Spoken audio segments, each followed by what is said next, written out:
Hello friend, today I will discuss about GCS means Glasgow coma scale. बात करते हैं कि जो ग्लासोकोमा स्केल है वो डिस्कवर्ड कब हुआ था। तो वो हुआ था अपना 1974। और हम इसका यूज़ किस लिए करते हैं तो to assess the conscious level of the patient means अगर कोई पेशेंट अनकॉन्शियस है तो उसके हम कॉन्शियस लेवल को मतलब कितना कॉन्शियस है उसको असेस करने के लिए इसका यूज़ करते हैं।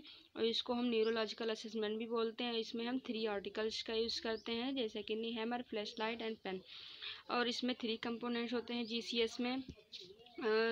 पहला होता है आई रिस्पॉन्स, दूसरा वर्बल रिस्पॉन्स, तीसरा होता है मोटर रिस्पॉन्स। और जो आई रिस्पॉन्स का मिनिमम मार्क्स होता है वो 1 होता है एंड मैक्सिमम जो होता है अपना 4 होता है। और जो वर्बल रिस्पॉन्स है उसका मिनिमम स्कोर देखें तो हम 1 होता है एंड जो मैक्सिमम होता है वो 5 होता है। और जो मोटर रिस्पॉन्स है उसका जो मिनिमम स्कोर है वो 1 है और जो मैक्सिमम है वो 6 है। और ये जो मिनिमम जो टोटल अगर हम टोटल करेंगे मिनिमम का तो 3 आएगा और जो मैक्सिमम का करेंगे तो 15 आएगा।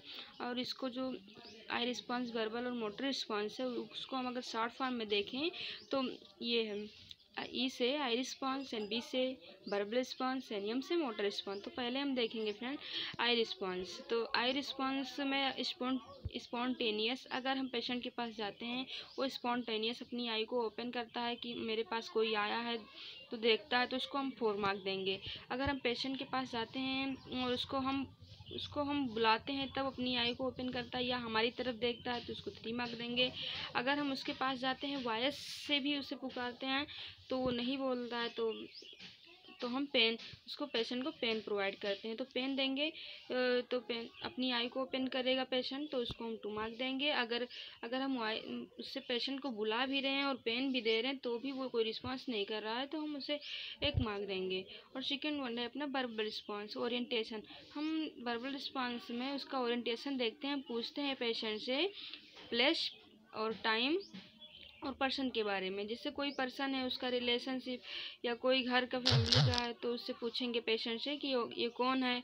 और जैसे कि हम प्लेस के बारे में पूछते हैं कि इस टाइम आप कहाँ हो, और टाइम के बारे में पूछते हैं या टाइम हो रहा होगा। तो अगर तीनों का जवाब पेशेंट सही दे रहा है तो हम उसे 5 मार्क देंगे। अगर इन पेशेंट सही से नहीं आंसर कर पा रहा है, कंफ्यूज है, तो उसे हम 4 मार्क देंगे। इनअप्रोप्रिएट अगर हम पेशेंट से पूछ रहे हैं इस टाइम आप कहाँ हो तो कुछ अलग बताएगा तो उसे हम 3 मार्क देंगे। इनकम्प्रिहेंसिव साउंड, जैसे कि कुछ ओल्ड एज पीपल होते हैं उनकी आदत होती है कि वो बोलते रहते हैं पता नहीं क्या क्या जो हम लोग नहीं समझ पाएंगे वो चीज़, तो उसको हम 2 मार्क देंगे। और नो रिस्पॉन्स, अगर पेशेंट कोई रिस्पॉन्ड नहीं कर रहा है तो उसे हम 2 मार्क देंगे, 1 मार्क देंगे सॉरी।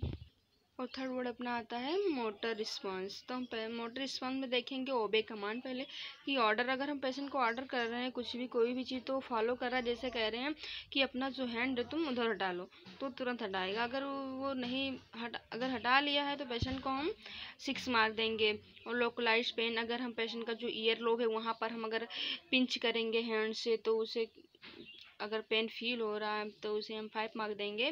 और विड्रॉ पेन, अगर वो हम जैसे एयर लोब पे उसके पिंच किए थे अगर वो पेन को हटा रहा है तो हटाने की कोशिश कर रहा है तो हम उसे 4 मार्क देंगे। सब ऑर्बिटल पॉइंट पे अगर हम पिंच करेंगे तो पेशेंट जो अपनी बॉडी को फ्लेक्स करेगा तो उसे हम सॉरी कितनी 3 मार्क्स देंगे। एंड जो एक्सटेंशन 3 मार्क एक्सटेंशन का मतलब है अगर हम उसके सब ऑर्बिटल पॉइंट पे हम पिंच कर रहे हैं तो पेशेंट को कोई पेन फील नहीं हो रहा है, अपनी बॉडी को वैसे जैसे था वैसे एक्सटेंड किया रहेगा, कोई फ्लेक्शन नहीं होगा तो उसे हम 2 मार्क देंगे। एंड नो रिस्पांस, अगर पेशेंट कोई रिस्पांस नहीं कर रहा तो उसे हम 1 मार्क देंगे।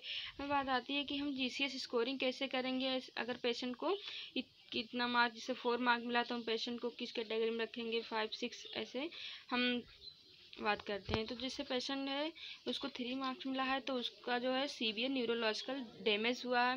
एंड 7 अगर स्कोर मिला है पेशेंट को तो वो कोमा कंडीशन में है। अगर 8 to 12 के बीच में है तो उसे मॉडरेट न्यूरोलॉजिकल इम्पेयरमेंट हुआ है। अगर 13 to 14 के बीच में तो उसे माइनर न्यूरोलॉजिकल इम्पेयरमेंट हुआ है। अगर 15 का 15 अगर पेशेंट को स्कोर मिला है तो फुली कॉन्शियसनेस है या ओरिएंटेड है। तो ये टॉपिक ख़त्म हुआ।